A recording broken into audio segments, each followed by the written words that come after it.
Come away, come away, we'll see that dragon slain. But before we go, let's dream. But before we go, let's dream. But before we go, let's dream. One more ale.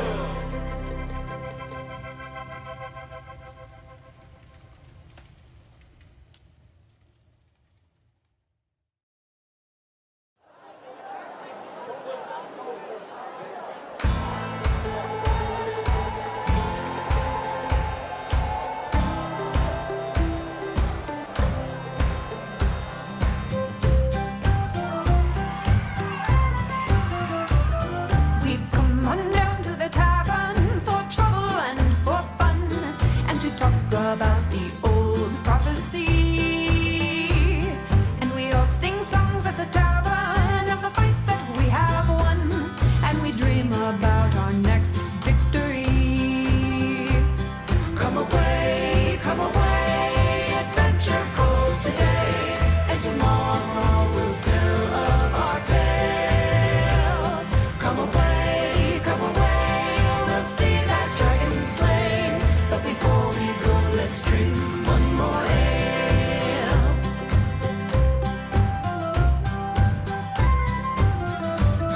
Well, we won't burn down the tavern like the times we did before. It was not our fault, we swear honestly. But we'll do our dance at the tavern with the bards who've traveled far, and we'll ask them of the places they've seen. Come away, adventure calls today, and tomorrow we'll tell of our tale. Come away, we'll see that dragon slain. But before we go, let's drink one more ale. I feel the call of the road far outside, and the glory that soon could be ours. Let's form a team and we'll take to the wild, and we won't burn down the tavern. No, we won't burn down the tavern. No, we won't burn down the tavern.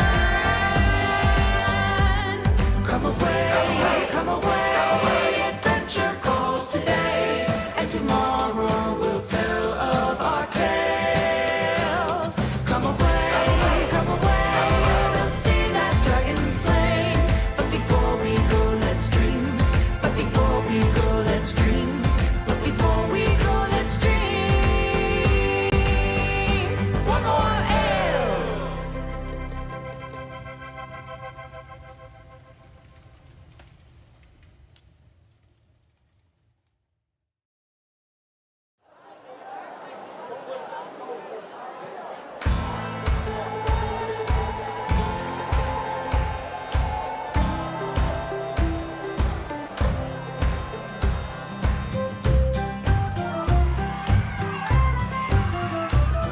We've come on down to the tavern for trouble and for fun, and to talk about the old prophecy. And we all sing songs at the tavern of the fights that we have won, and we dream about our next victory. Come away, adventure calls today, and tomorrow we'll tell of our tale. Come away, we'll see that dragon slain. But before we go, let's dream.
1,000 years you've been reigning terror,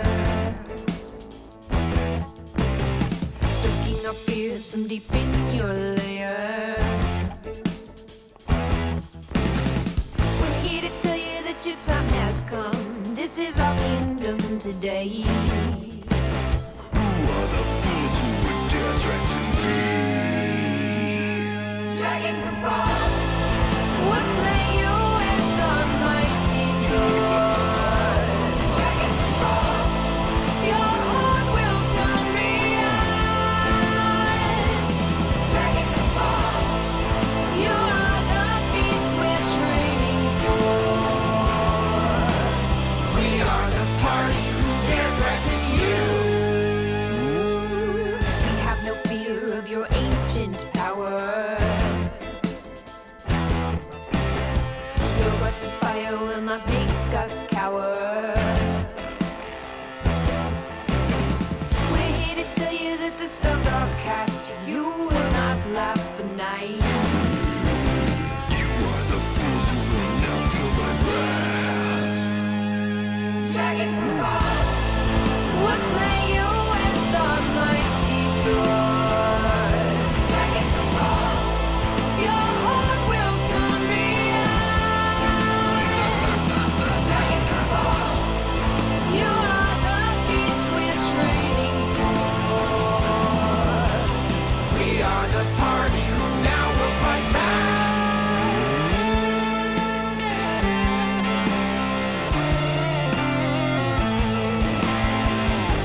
Quick, grab the magic bow. All distracted. You'll never defeat me, dragon. Prepare to meet your doom.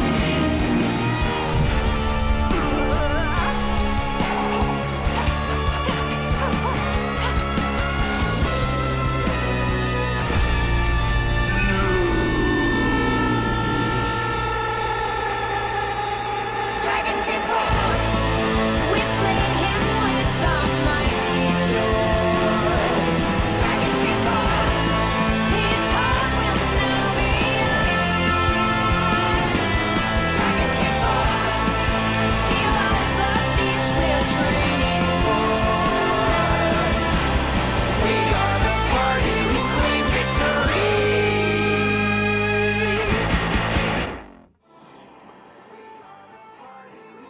Hello, everyone. Welcome to Office Hours. I hope you're having a fantastic Friday.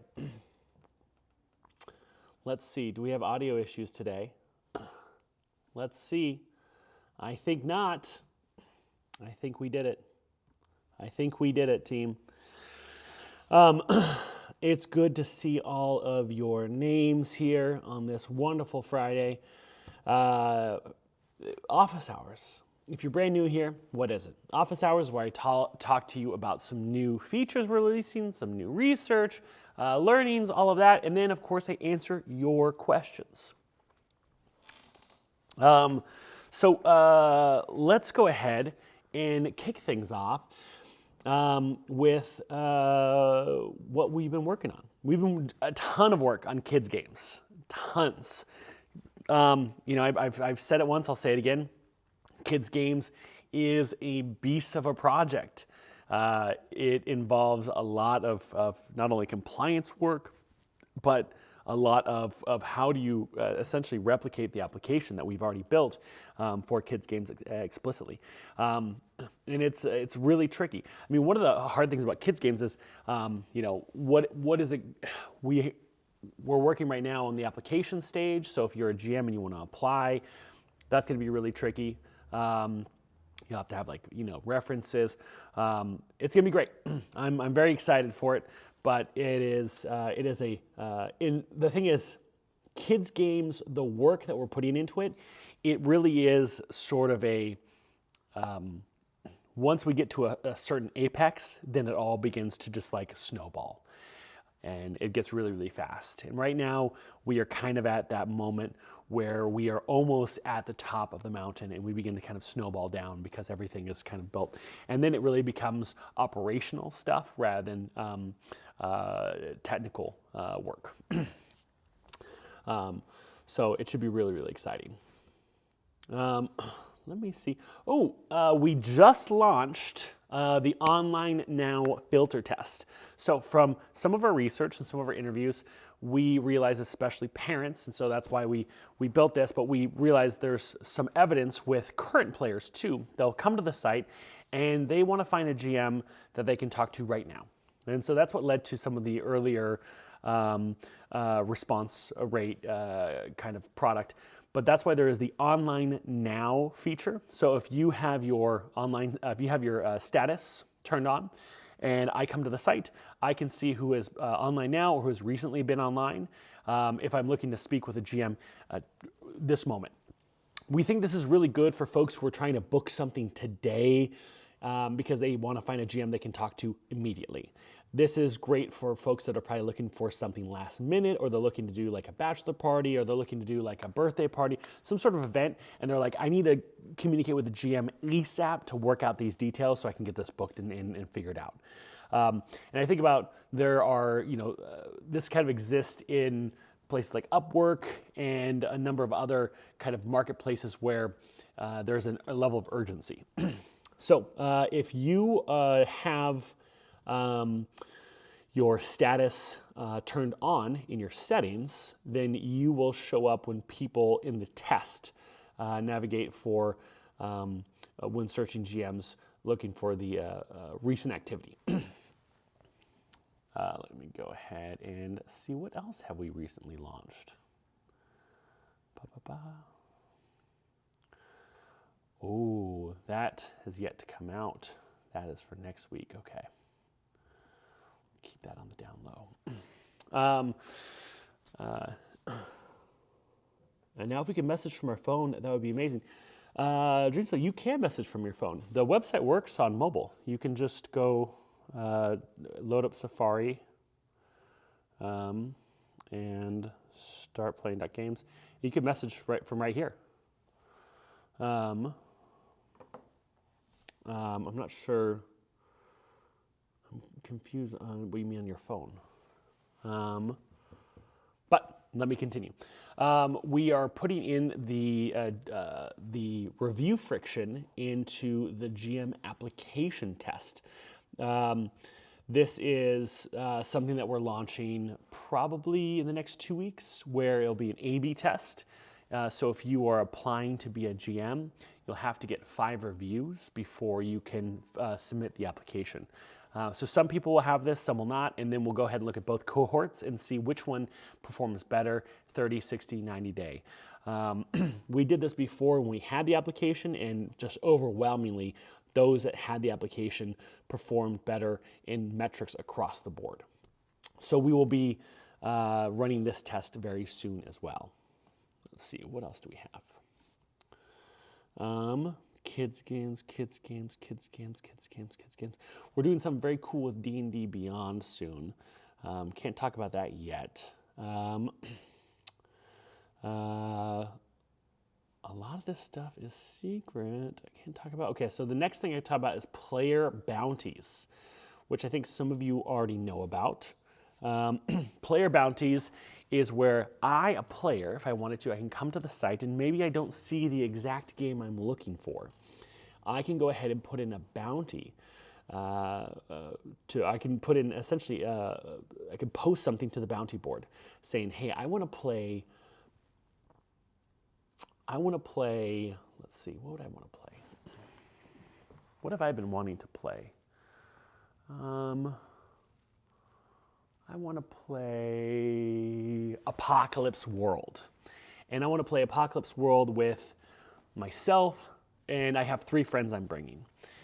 So we want to play for the 4 of us. And I want to play on Tuesdays at 5 p.m. Pacific. We want to play for 2 hours every week, and we'll pay $30 a person. And that bounty will show up on the bounty board. The bounty board, which is accessible to certain GMs who've hit certain quality metrics. The bounty board, which those who have access to, you've seen, you'll see this and you'll be able to put in a bid. Now, a bid doesn't involve a price. A bid involves submitting your creative submission for that player's interest.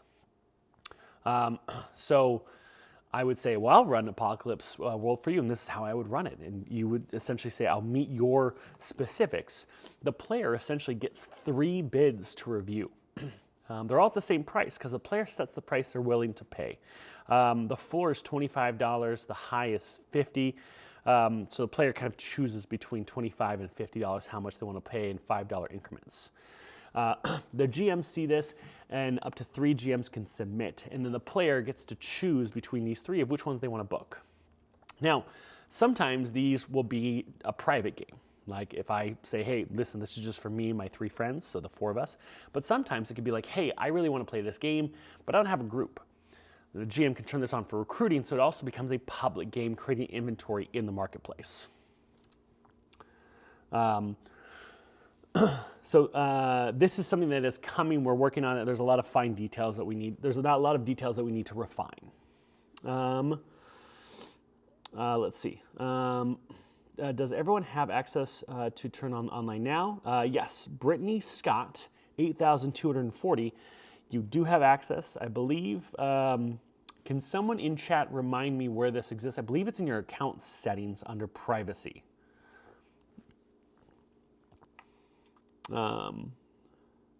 Let's see. Nina, Devin, Cypher too soon. Please event.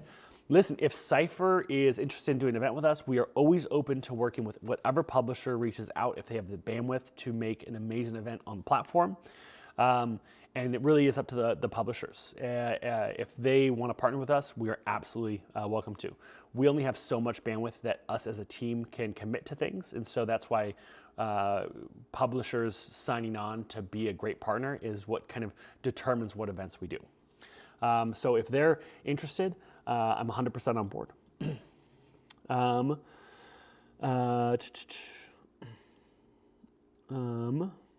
Account settings, privacy, just looked. Yes, okay, great. Let's see. Let me look at my whiteboard. No, that's all. Okay, yes. The top GM status will soon be dynamic. I believe that started last week. So now it'll be rolling every month. And it looks for essentially a few things. One, you got to have a review of like, I think 4.7 or higher. You got to have at least 8 reviews. You have to have a really good retention rate and a really good onboarding rate. But if you have a month where you don't meet and there's a few other things, but if you have a month where you don't meet that quality metric, that's okay. Because we understand that like sometimes you're going to get sick and that'll kind of tank your scores. And what we notice is most GMs who have a bad month, the next month they go right back up to normal. And so we think it would be really intense if you lose the top GM and then get it the next month and lose it the next month, get it the next month. So there's a month grace period.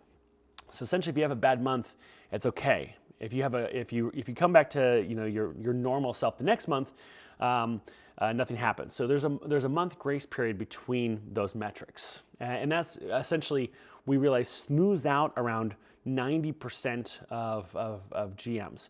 Now we notice that the GMs who kind of fall out are usually GMs who end up either disintermediating or end up like stop running games or end up having a number of bad reviews and kind of just stop performing at that rate.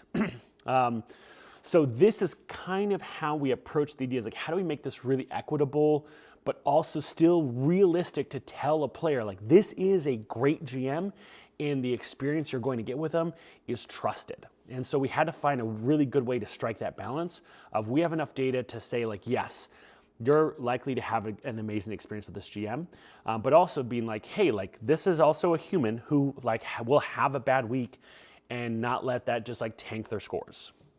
And you'll also get an email that says like, hey, you didn't meet the quality for this month, but you have this month to keep it up to stay in the top GM, to keep your top GM status. Getting top GM status also gets you access to the bounty board. So that'll kind of be tied to it as well. Tej, well, here's the thing is, if you haven't run a game, there's very few metrics to rate it against. So you need metrics, like you essentially just don't have any metrics for as a top GM. If you're not running games, you wouldn't be considered a top GM. If you are running games, like you have to be essentially running games to be considered a top GM.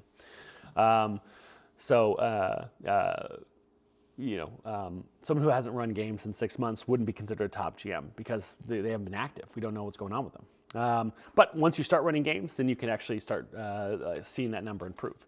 The idea is like someone who runs just one group, it would be really hard to kind of get a top GM status. But people who are running usually 2 to 3 groups, very easy to get a top GM status. It's the top 30% of GMs.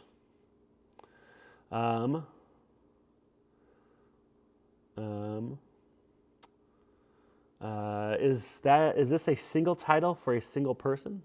No. Okay, let's see.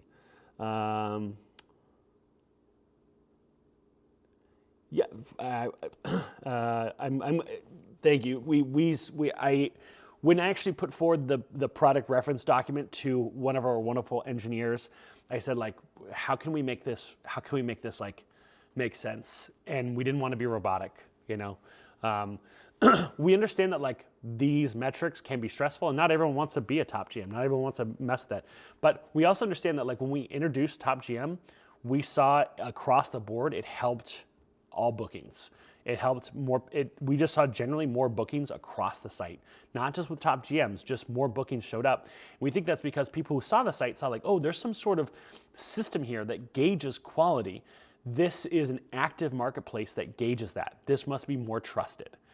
And so seeing that implemented, we saw an increase in bookings first when it wasn't, which is great. We also saw an increase in retention. So having top GM is very valuable to the ecosystem generally. But we didn't want to like, make it too robotic. Will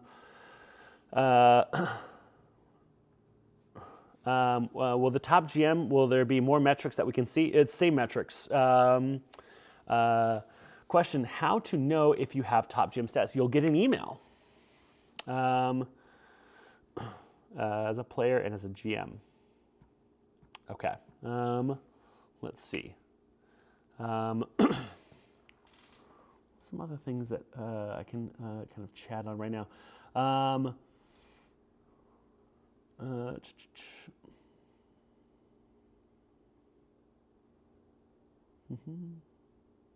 Okay. Let me go ahead and move over and start chatting about some questions that were sent in via the anonymous form. Okay. What metrics do I need to optimize to become a top GM and gain access to the bounty boards? This is very timely. This is actually a question from last month, though, but it was just submitted after office hours. So there are a handful of metrics, but while we don't want people to game the system, being a highly reviewed DM in GM is valuable. Having a good retention rate and good onboarding rate are definitely part of it. Tilt rate is not part of it. Retention and onboarding are probably the biggest factors that come into it. And running paid games. If you're not running paid games, that doesn't come into it. And so if your players are coming back and having a great time with you on the platform, you're going to be a top GM. It's just a matter of time. Let's see. A Bit of Bliss asks, curiosity, does hosting 4 to 5 sessions a week for 5 people per campaign give me a shot at being a top GM? Art of Bliss, I would say, yeah. I mean, that sounds like you're likely a top GM. If those folks are coming back time and time again, you're probably a top GM.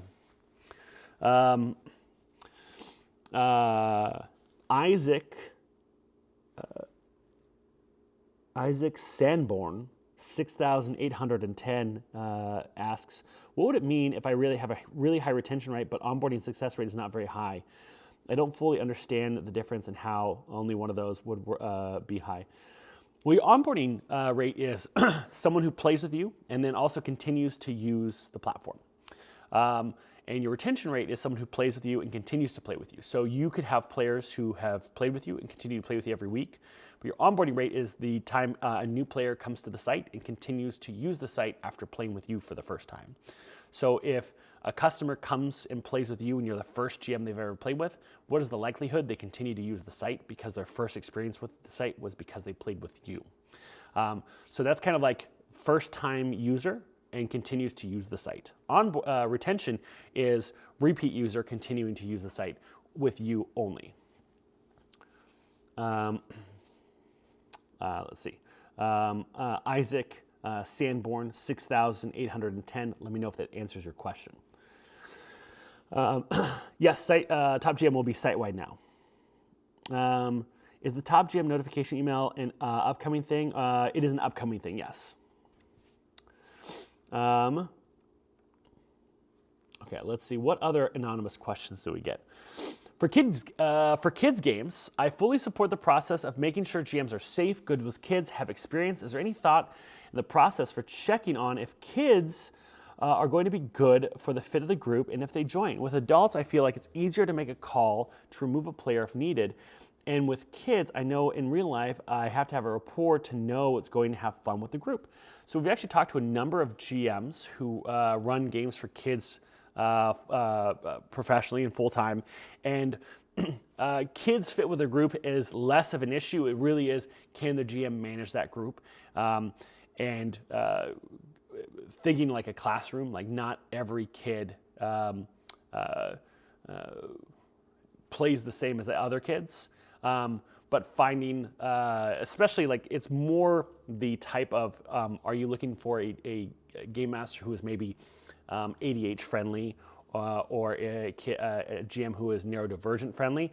Those are going to be things that parents can look for to find a group like that. But if like, oh, this kid really likes combat and this kid doesn't, well, like you should find a game that fits that the parents are seeking. But as far as personality wise, that all kind of comes out in the wash when the parents pick the game that is likely something their kid wants. But when they're looking for things that are more in line with what the needs of the child are, then they're looking for something that kind of fits based off of what that GM's skill set is. Okay.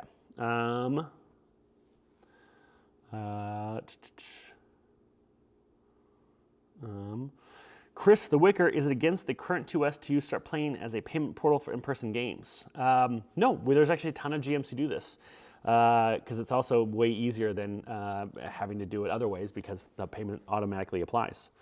And they are already collecting verified reviews. In-person StartPlaying tools will be coming out later this year as well. That's the second half of the year. That's what we're going to start building.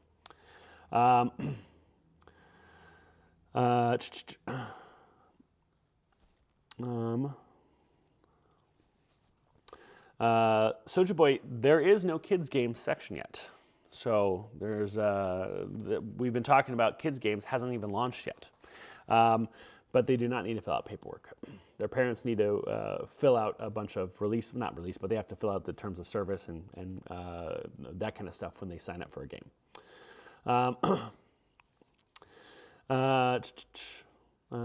Let's see. Let's go to our next question.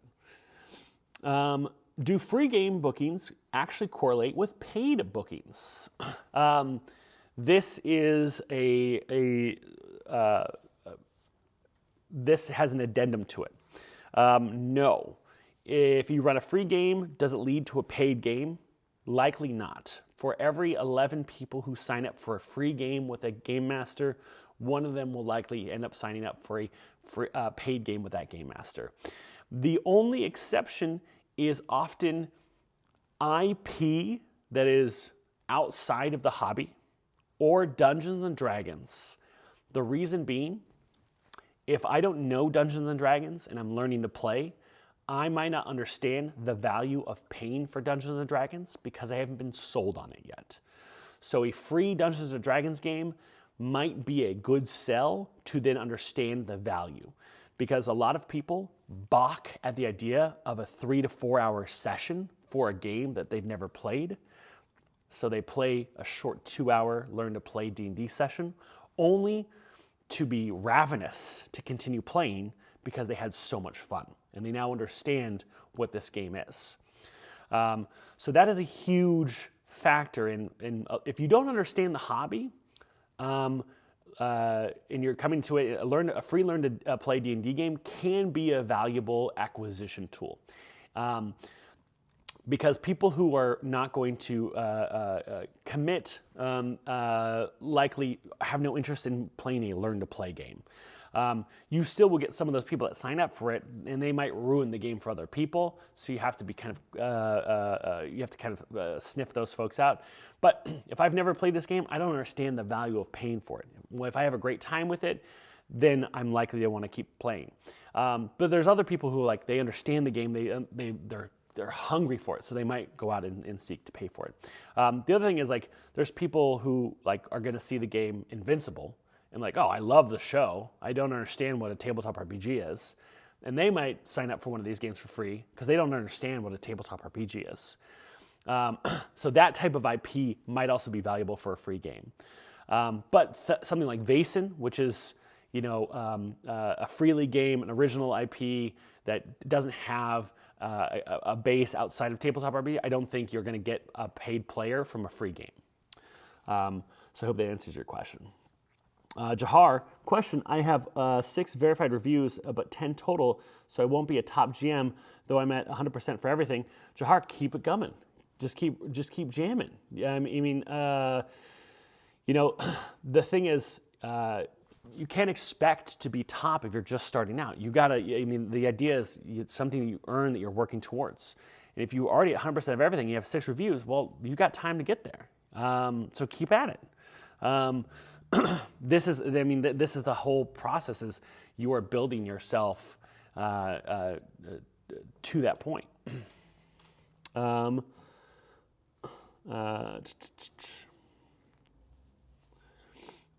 Is the onboarding success rate metric tracked for the total history of your GMing or just based off of the presented time span?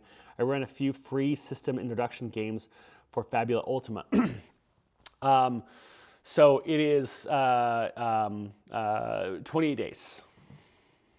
I'm hoping to play Dungeon Crawler Carl game when that comes out. Hope there are GMs interested in running it. Likely, yeah. I have 138 sessions, 3 years, so I'm not just starting. No, if you got that, you got to get. Listen. If you feel, it sounds like you're just a few reviews away. Jahar, get those reviews up. 6 reviews, 6 verified reviews. Jahar, you got this. Okay. Let's see. What are the next? Schubert asks, I have heard from a few players that they are filtering the SPG update emails into spam after getting overwhelmed. Can players who have already given a review be auto-flagged to not get the thanks for playing with blank, how was your game email? I'm also noticing that there are no options specifically to unsubscribe from the review request email. That's because the review request email is the receipt email. It just has the review in it.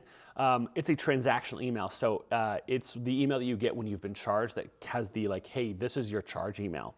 That's why there's no unsubscribe, because it is a transactional email. It is something that we kind of thought we eventually were going to add a, if you've reviewed this person, you just kind of get a receipt email. But it's just kind of low on the priority poll. Funk 3455 Gaming has a question. Why do full games not show on profiles?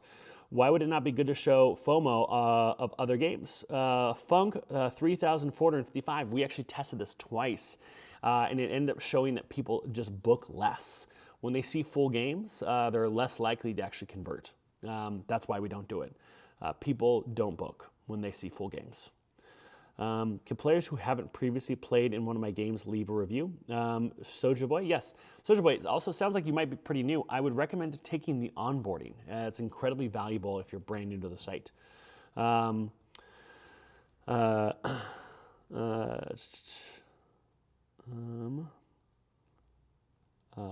then, contact the players to start playing is kind of difficult. I think you should maybe change the header then. I don't know what I should change the header to. but you can tell me what you want me to change the header to. GM Daniel asks, does follower feature improve signups, and is it possible for it to be hidden to help people not be frustrated about the feature when they see people saving and not signing up for a game? Does the follower feature improve signups, and is it possible for it to be hidden to help people not be frustrated about the feature when they see people saving and not signing up for a game? So this is a great question.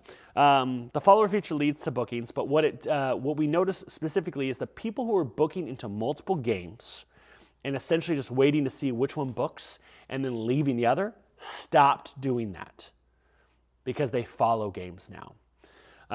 There used to be kind of a problem where some players would just book into a bunch of games and they would leave when one of them ends up filling up. Now they follow games, which is kind of what we would prefer. Like they were essentially following games by booking in all the games.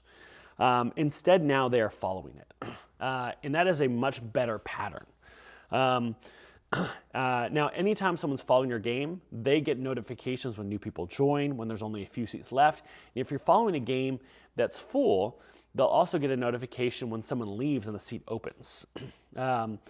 So the following feature has definitely been valuable in a lot of these regards because you now have these people that are pretty attached to your game and what's happening that are likely to act when something happens. And so we have seen someone book and then a few other bookings come in because that is one action that kind of then can snowball more action. Nothing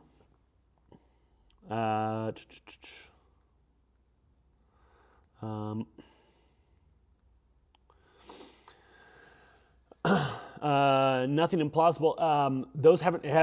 It hasn't rolled out yet. I'm just saying I announced that this will be rolling out soon. So I would maybe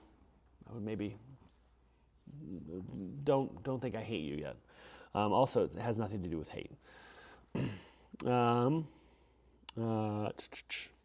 Let's see. Yeah, it's a second wave of call to action. But the thing is, like sometimes, like just people like they're just not really ready to commit. They don't know if they really want it yet.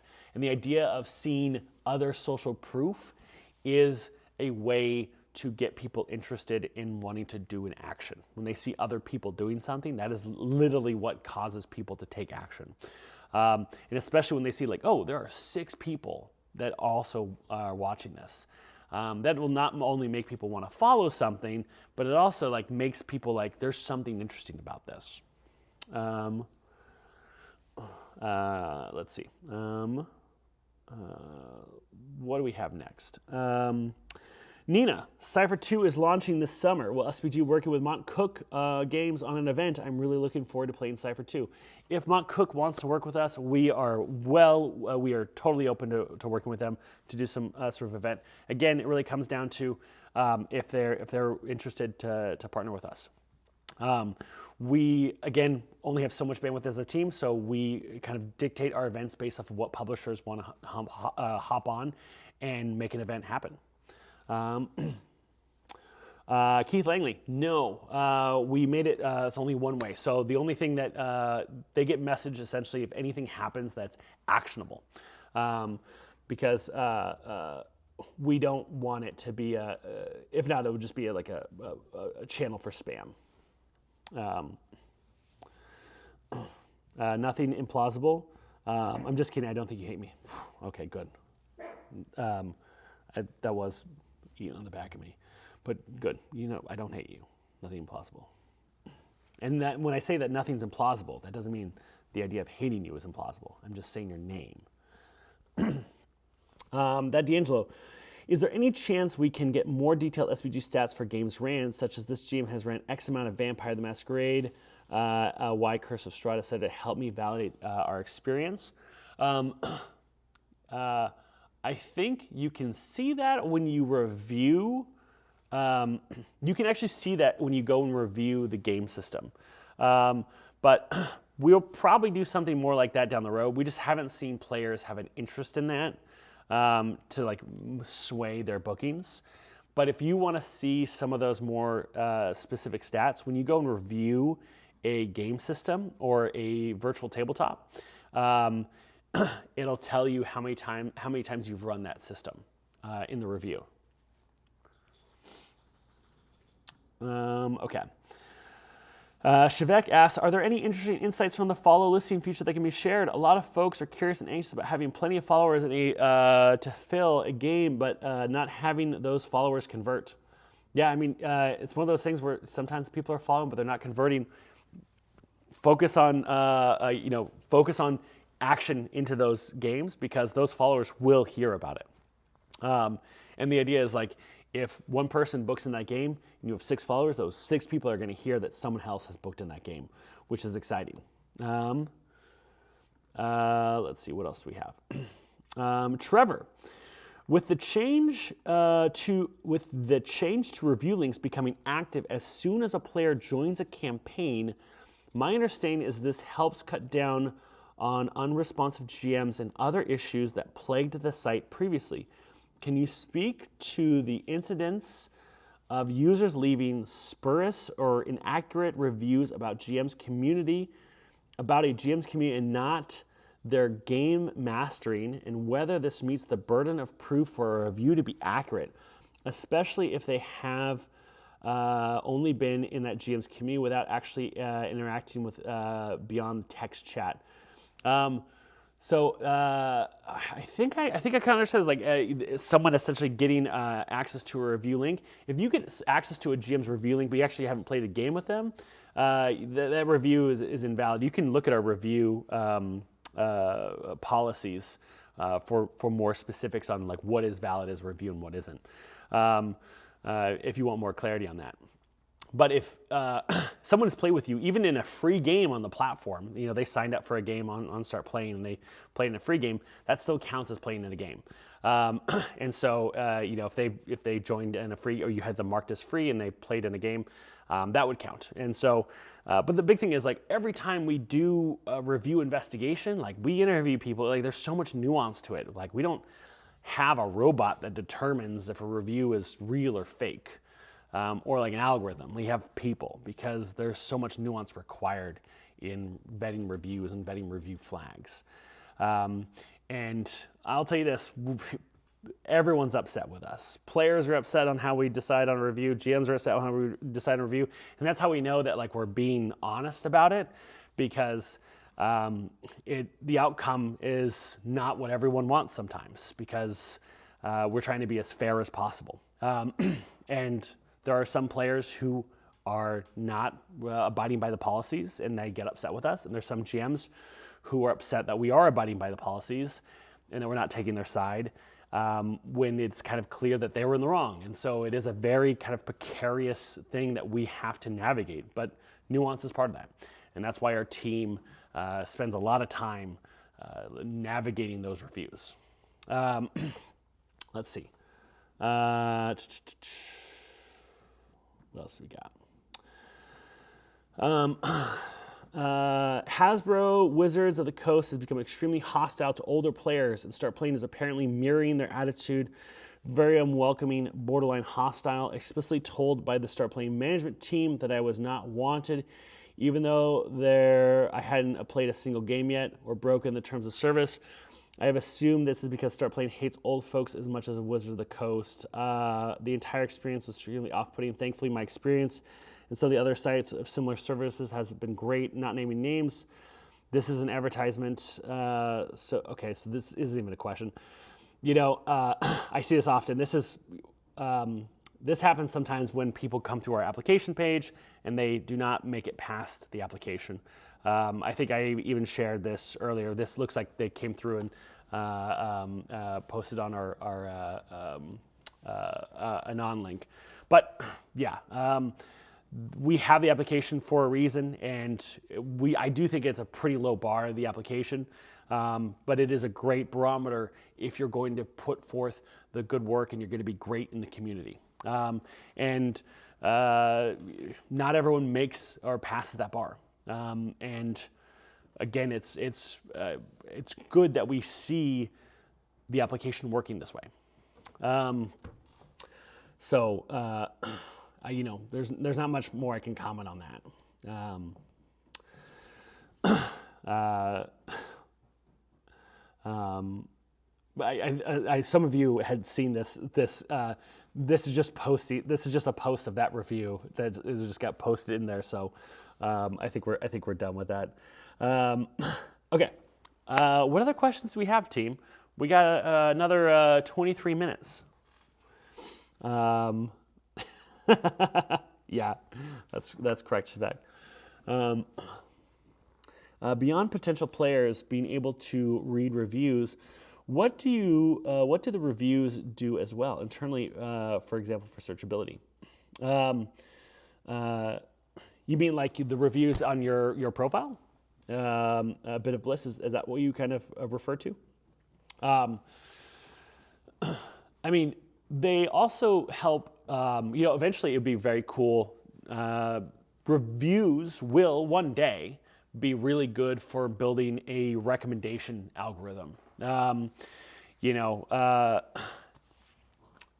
If we use like keywords and intent and framing, and we essentially use all the data of like, okay, this GM runs a lot of Call of Cthulhu. The players say that they set the mood all the time, that they really engross them in the moment, and they're really inclusive. We essentially can kind of formulate like, we can really figure out like what this GM is like, and then we can see what we know about the players, and then if we have another player come in and we can learn about them and what they want, we can recommend a great GM to them based off of review data. That's a great thing we could eventually maybe do with reviews one day. It definitely helps with SEO, and it also helps. I mean, like, it is the first time that GMs have a verified way to show to others, like, hey, this is me. This is how I am as a GM, which I think is great. I think you can go to publishers if you want to run at their conventions and be like, hey, this is my track record. It's kind of like your LinkedIn as a GM.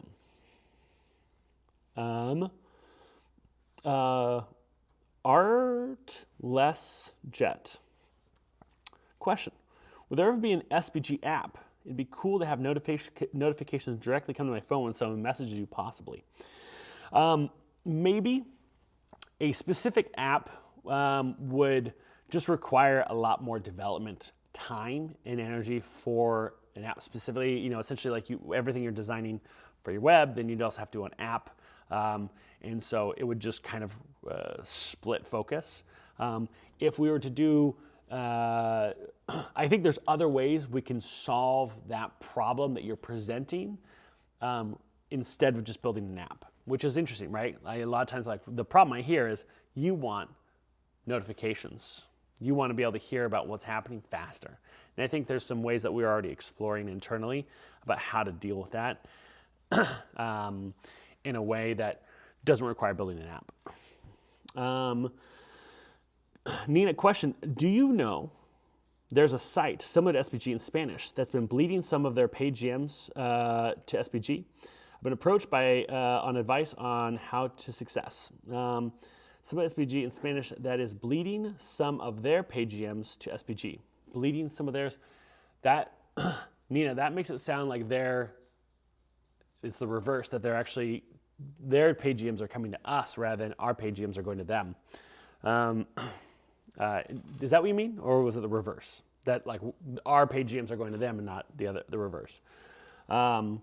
Isaac the DM, all good on past reviews, but I'm wondering, is there a kind of appeal process if we don't understand why the support team made a decision on a bad review for future reference? Yeah, I mean, if you look at the review policy and you're like, hey, I still understand where this falls on the policy, you're more than welcome to go ahead and message the team like, hey, can you let me know where this falls on the policy? And the team, the big thing is if you come in and you can expect like you're wrong and you're not being open to receiving feedback, I think that's where you're not open to receiving. You're kind of closed off from receiving that reasoning. But if you're open to it, then the team is usually very welcome to outline like where on the policy that this kind of falls and why it's approved. Does having a higher number of review improve visibility? It does not. Bo Hatter, question, is it against user guideline to use StartPlaying to manage my free home games as well as my paid ones? My friends find the calendaring system and reminding really helpful. No, you're absolutely welcome to do that. That D'Angelo, is there any interest ever in the future to organize large events like D&D in a castle, but with a variety of games and with top GMs? We'll probably see how in-person tools work. But I've definitely tinkered with the idea of StartPlaying Con, and what that would be, and a bunch of other things. But listen, like, we have 10 years of ideas, so I wouldn't say it's out of the it's out of the hat at all.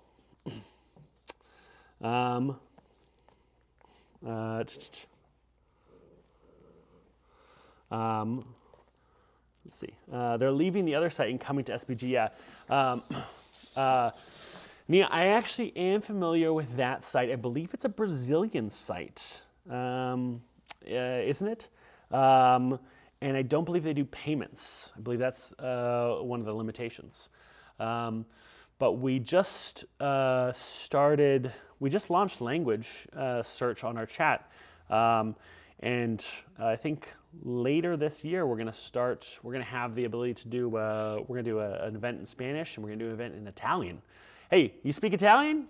Who here? Hey, ciao. Who here speaks Italian? Raise your hand. Because we're going to do an Italian event, and we're doing a Spanish event.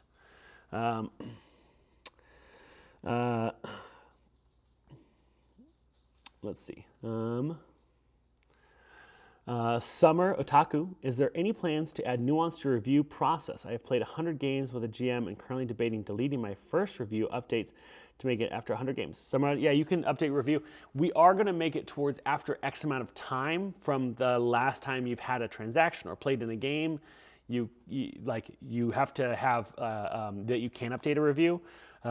We haven't done that yet, but there's going to be some sort of hey, it's been 60 days. It's weird to go and update a review after 60 days of having last played. That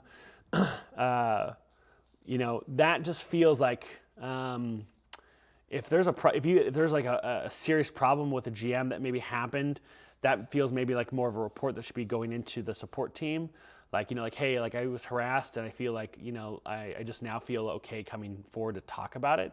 That feels like that should be a report to the StartPlaying team.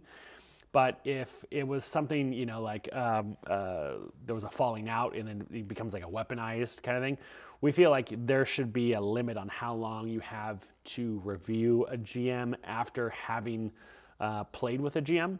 And so we're going to instigate that. We just haven't had time to lay out that plan, but there will be a time limit. So I think it's going to be 30, 60, or 90 days from the last time you played with them. Dreamsleever. This is more of a player perspective. It seems that sometimes takes a really long time for a game I've signed up for to fill. I can imagine some players there are losing interest due to the wait. Is there anything being done about this potentially? I mean, that's really why we have the following. We've noticed the following feature is great, especially for more obscure games. People can kind of just follow that and they can kind of wait till they see enough folks join in, and then kind of begins to push over.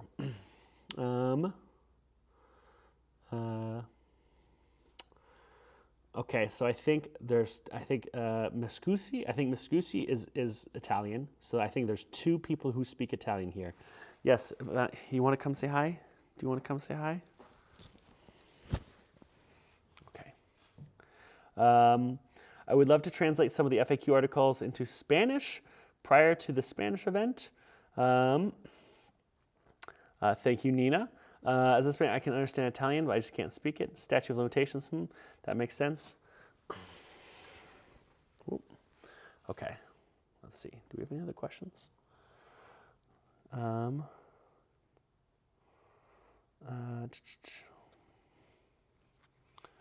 There's all kinds. I mean, there's so many projects. There's a wild project that we have, and I don't know if we might do this as like a weird side project if we have like, maybe it's like a hackathon. But I just want to run this by you all.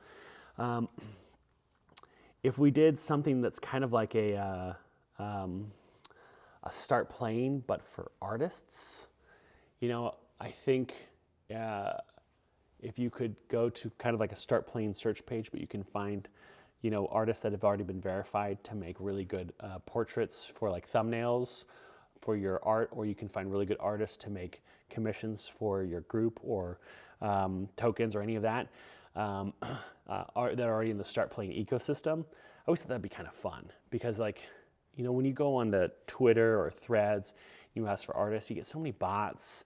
And there's the quality is kind of all over the place, and so usually when I find a few good artists, it's hit or miss. And then the ones I do have, I just I use them over and over again. But I know that like I always see people looking for good artists, and so I think it'd be kind of fun if you could just like have like a Start Playing for artists. That'd be fun. But like it was like just for like like the very micro use. It's just like just for like D&D and tabletop RPG use cases. Okay. Question: I notice more SBG ads on my laptop or desktop than I do on mobile. Is that just my confirmation bias, or is there specific targeting ads? Curious about reasoning. Confirmation biased, or it's just what the algorithm decided to do to you. Art Playing. I hate having to filter AI. I'd be more interested in that for sure. Art Playing, no AI. If I could filter by budget too, yeah, exactly. Okay, let's see. Do we have any other questions? I think that's it.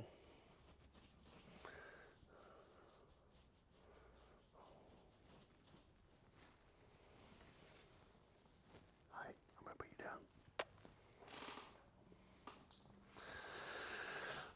down.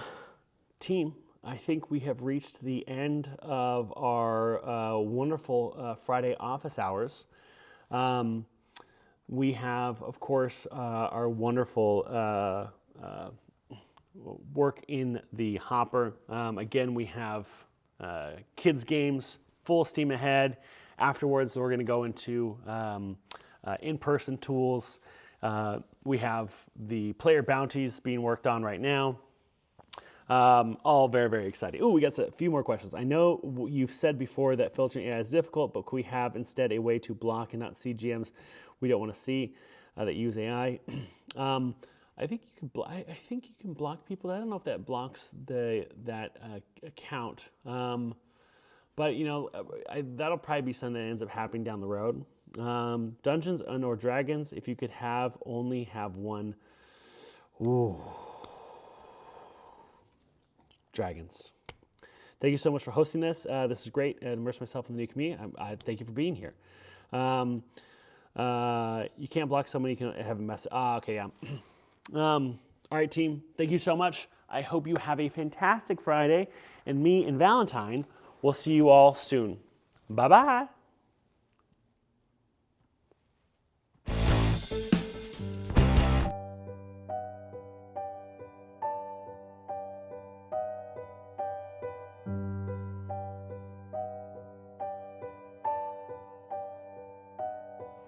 From the depths of the dungeons to the tavern brawls, save the king, killed a giant. We've been through it all. I could fill up a tome, but you're not coming home.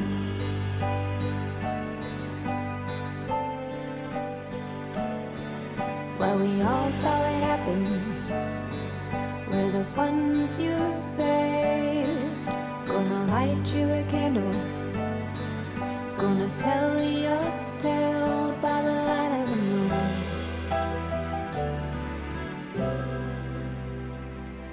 We'll remember you, dying a hero.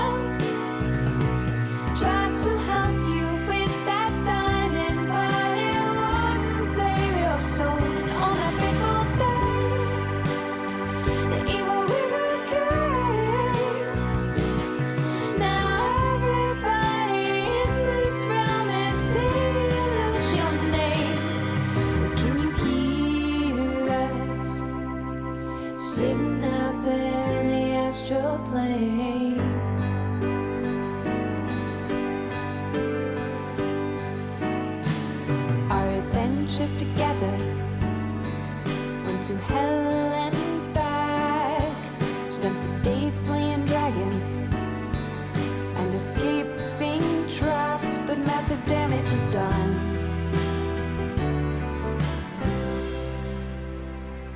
Now you're really gone.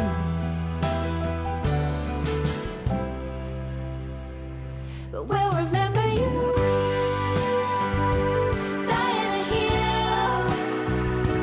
Tried to help you with that diamond, but it wouldn't save your soul. And on that fateful day, the evil was okay.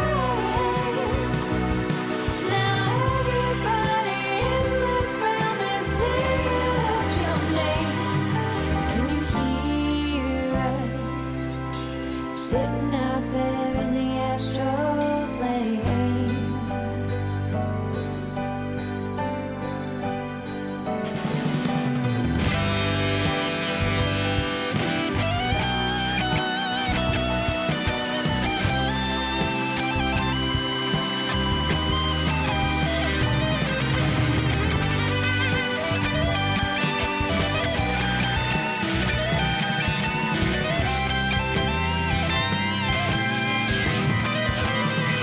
We'll remember you,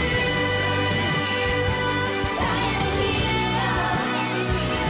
Tried to help you with that diamond, but it wouldn't save your soul. And on that fateful day, the evil was okay. Now everybody in this realm is singing out your name. Can you hear us sitting out there in the astral plane?